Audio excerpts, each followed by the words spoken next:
there's a controversy. Is Dove's Real Beauty campaign empowering or sexist? So Dove has a new Real Beauty video, and in this video you see a number of women describe themselves to a forensic sketch artist who draws the portrait of the women. And of course you see these women, their portraits look nothing like themselves because they're very highly critical of themselves. And you hear some of the women describe themselves as, I'd say I have a pretty big forehead. I kind of have a fat, rounder face. And then after, when they see their picture of themselves, they're astonished. And so Dove, their whole takeaway is women are their own worst critics. And then they also have the tagline of their campaign, you are more beautiful than you think.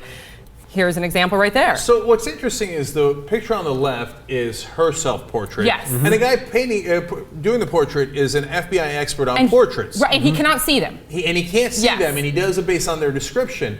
And then the second portrait on the right, and now this is again, this is her description of herself, this is a different one. Right. And then the one after it is a description of a stranger.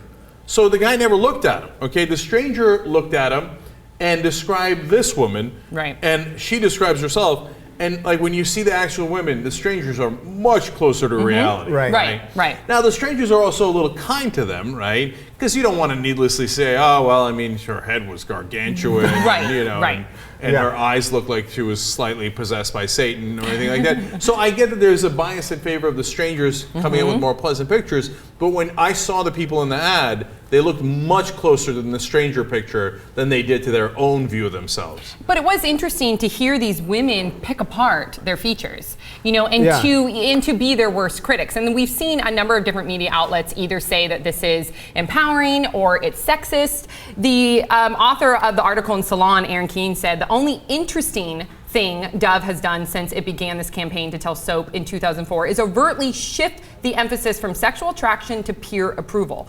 The real takeaway is still that women should care whether a stranger thinks she's beautiful. That's not radical. It's the thesis of every beauty product ad campaign ever. And then of course we hear from the Huffington Post, and the Huffington Post said, despite the obvious commercial intentions behind this campaign, the message rings true and is a refreshing departure from the many female-targeted ads that try to shame women into buying things. No, look, I love Salon. I read Salon all the time. It's one of my favorite go-to sources.